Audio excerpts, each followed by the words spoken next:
All right, you guys. So, in other news, this one is a little bit tricky, and something else is brewing up with the Texas HCSO department. So, the Texas Police Department, one of the branches, has lost 4 officers in 6 weeks to suicide. So, when I thought about it, I was thinking, okay, there is a big mental health awareness thing going on. You know, that is very important. But in 6 weeks, like, I kind of feel like there's like a cover up. There's something else going on, but I wanted to show you guys this story because this one had me blown away when I seen it today. I had to get it out. I was like, wait a minute, 4 different officers, all different ages, all died by suicide from the same department? Guys, let me know your thoughts below. Make sure you drop a like on this video. I'll really appreciate that. But let's see what the hell is going on, man, because this is odd. Sadly, local law enforcement now grappling with the loss of several of their own to suicide.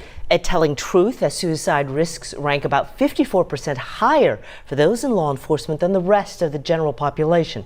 And the Harris County Sheriff's Office is feeling that pain. One deputy took her life along with 3 former deputies. Katia Winfrey sat down with the agency's behavioral health team that says it's important to break the stigma associated with mental health to help save lives. Law enforcement is a tough job. Every day, agencies like the Harris County Sheriff's Office get it done. Director of the Behavioral Health Division, Thomas McNeese, says that internal battle isn't easily won. The average citizen, I think, in a lifetime might be exposed to 2, I think is the statistic, critical incidents, whereas one of our officers might be exposed to that on a shift. Deputy Christina Kohler still worked for the department in the courts division when she took her own life.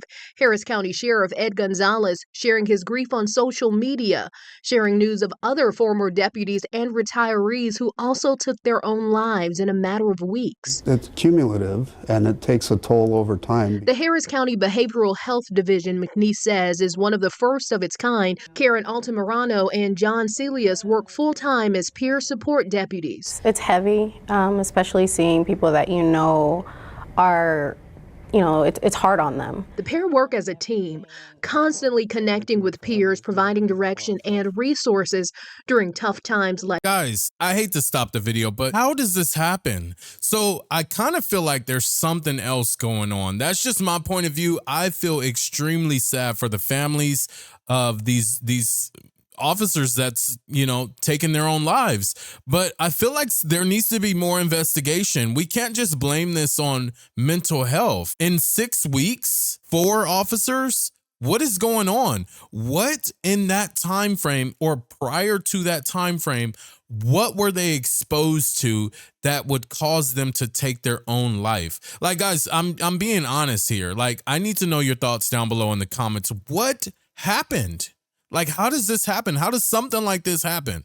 Because it happens. Suicide is real. It does happen. I understand that. But I mean, how does 4 officers from the same department take their lives? They had to all be exposed to something, guys.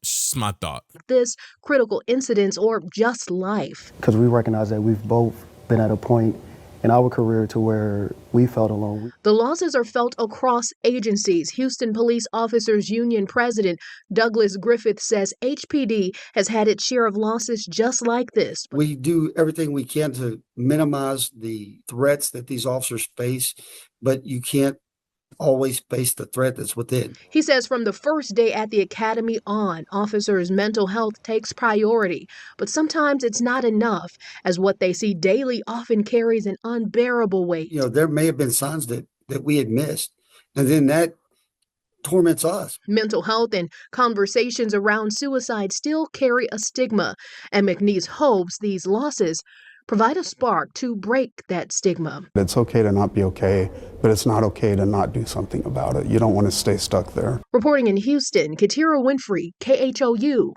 11 News.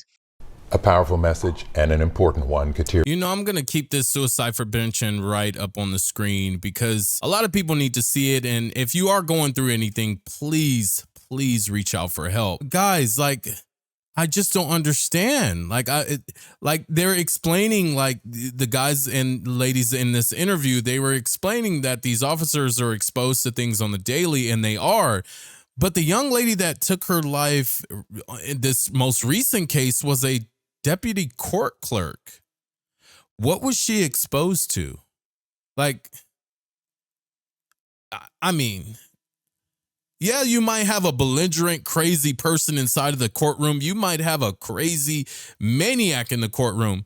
But if she's a deputy court clerk, what was she exposed to take her life? I mean, it just doesn't add up to me. Like, I just want answers, guys. I'm not the guy that has the answers. I just want to know, like, what causes this and what can we do to stop it?